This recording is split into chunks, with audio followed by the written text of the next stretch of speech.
మనం ప్రతిరోజు దేవుడికి దండం పెట్టుకుంటాం. దేవుడు మనకి నిజంగా ప్రత్యక్షంగా కనిపిస్తారా లేదా అనేది మనకి సందేహాస్పదమే. కానీ మనకి కళ్ళకి కనిపించే దేవుళ్ళు ఎవరంటే కన్న తల్లిదండ్రులు. వాళ్ళు చిన్నప్పటి నుంచి పెంచి పోషించి విద్యాబుద్ధులు నేర్పించి క్రమశిక్షణతో ఒక మంచి స్థితికి తీసుకెళ్ళడంలో వాళ్ళ సహకారం ఎంతైనా ఉంటుంది. ఒక ఉన్నత స్థితికి ఎదిగిన తర్వాత వెనక్కి తిరిగి చూసుకుంటే మనం మన పురోభివృద్ధికి అభివృద్ధికి తోడ్పడిన వాళ్ళని గుర్తించుకోవటం సామాజికమైన బాధ్యత. కానీ ఈ బాధ్యతని ఎంతవరకు గుర్తుపెట్టుకుంటున్నారు, ఎంతమంది ముందుకెళ్తున్నారంటే అది ఈరోజు సొసైటీలో ఒక క్వశ్చన్ మార్కే. ఈరోజు పెళ్లి సంబంధాలు చూసేటప్పుడు ఈ పెళ్లి చూపులు అనేది ఒక సాంప్రదాయ కార్యక్రమం ఉంది. ఈ సాంప్రదాయ కార్యక్రమంలో గతంలో కనుక చూసుకుంటే మగ పెళ్లి వారు అలాగే ఒక పెళ్లి కొడుకు వాళ్ళ అమ్మాయి తాలూకు తల్లిదండ్రులను చూడటానికి భవిష్యత్తులో ఇష్టపడేవాడు కాదు. ఇది గతంలో చెప్పినటువంటి ఒక సమాధానం సొసైటీకి. కానీ ఈరోజు ఆడపిల్లలు కూడా వాళ్ళకి తీసుకోము మేము అన్నట్టుగా కొన్ని కండిషన్స్ పెడుతున్నారు. అదేంటంటే పెళ్లి జరిగిన తర్వాత పిల్లాడికి సంబంధించినటువంటి తల్లిదండ్రులు అంటే ఆవిడకి అమ్మాయికి అత్తమామలు వారి ఇంటికి రాకూడదు, వారి ఇంట్లో ఉండకూడదు. ఒకవేళ వచ్చినా కేవలం 1-2 రోజులు మొక్కుబడిగా వచ్చి వెళ్ళిపోవడమే తప్ప ఎక్కువ రోజులు ఉండటానికి వాళ్ళు ఇష్టపడట్లేదు. ఇంకా చెప్పాలంటే వాళ్ళు పనికిరాని వస్తువుల కింద భావించేటువంటి పరిస్థితి కూడా ఉంది. అందరికీ పాపులర్ వేస్ట్ బిన్స్ అని చెప్పేసి ఈ మధ్య అనుకోవటం కూడా మనం చూస్తున్నాం. అయితే తప్పు ఎవరిది? ఇటు అబ్బాయి అయినా సరే అమ్మాయి తాలూకు తల్లిదండ్రుల్ని చూడవలసిన బాధ్యత ఉంది. అమ్మాయి అయినా సరే అబ్బాయి తాలూకు తల్లిదండ్రులని అంటే ఆ అత్తమామల్ని చూడవలసిన బాధ్యత ఉంది. ఎందుకంటే వాళ్ళు చిన్నప్పటి నుంచి పెంచి పోషించి వృద్ధాప్యంలో ఉన్నప్పుడు వాళ్ళు సంరక్షించవలసిన బాధ్యత మరి పిల్లలకి లేదా అని క్వశ్చన్ మార్క్ వేసుకుంటే ఖచ్చితంగా ఉంది.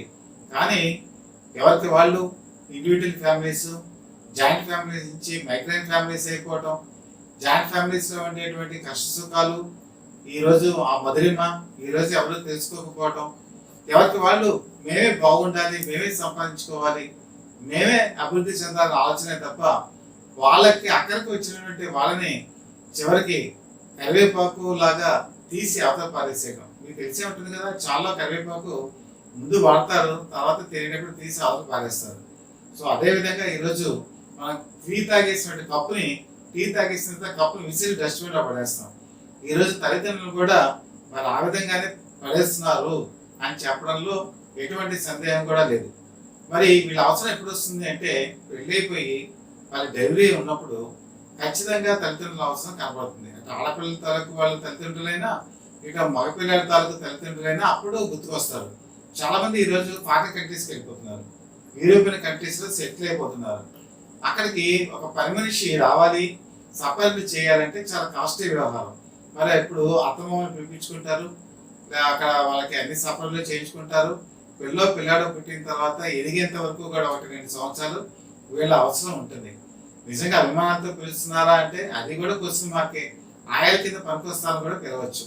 వాళ్ళు ఉద్యోగం చేస్తూ ఉంటారు, వాళ్ళు 1-2 సంవత్సరాలు వచ్చిన తర్వాత అప్పుడు వాళ్ళు గుర్తుకొస్తుంది, వీళ్ళని మనం ఎందుకు పోషించాలి, వీళ్ళు మరి బయటికి పంపిస్తే సరిపోతుంది కదా అని మళ్ళీ తిరిగి పంపించేస్తారు. పంపించిన తర్వాత చాలా మంది 100 మందిలో 80% ఈ రోజు ఉన్నటువంటి పరిస్థితి ఏంటంటే ఓల్డేజ్ హోమ్స్లో నిర్దాక్షిణ్యంగా జాయిన్ చేసేస్తున్నారు. చెప్పేస్తున్నారు, మేము మిమ్మల్ని చూడలేము, మీరు వెళ్ళిపోండి, మీరు హాయిగా మీ ఇండివిజువల్ హౌస్ ఉంటే ఇండివిజువల్ హౌస్లో ఉండండి, అలాగే కాకపోతే చక్కగా వెళ్ళి ఓల్డేజ్ హోమ్లో ఉండండి. కొంత మంచి వాళ్ళు అయితే ఏం చేస్తారంటే ఓల్డేజ్ హోమ్స్కి డబ్బులు కడుతున్నారు. దాన్ని ఏ క్లాస్ ఓల్డేజ్ హోమ్స్లో ఏసీ రూమ్స్, వాళ్ళకు ఉండేటువంటి ఫెసిలిటీస్ కొంచెం డిఫరెంట్గా ఉంటాయి.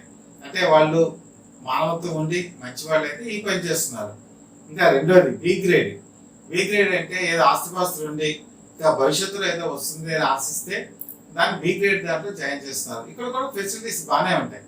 ఇంకా వీళ్ళు వేస్ట్ బిన్స్ ఇంకా పనికిరారు అనుకున్నప్పుడు ఎంతో కొంత పడేస్తే పోతుంది కదా అని చెప్పేసి సి గ్రేడ్ ఓల్డేజ్ హోమ్స్లో జాయిన్ చేస్తున్నారు.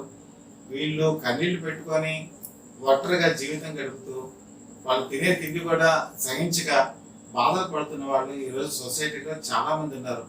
మరి ఈ విషయాన్ని ఆలోచించుకుంటే మనసు మనకి కలచవేస్తూ ఉంటుంది.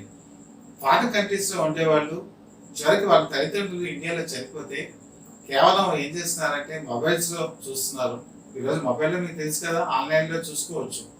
సో అక్కడ డెడ్ బాడీని చూసేస్తున్నారు, మీరు రావటం కుదరదు, మీరే దాన సంస్కారాలు చేయండి అని చెప్పి డబ్బు ఓల్డేజ్ హోమ్స్కి పంపించేస్తున్నారు.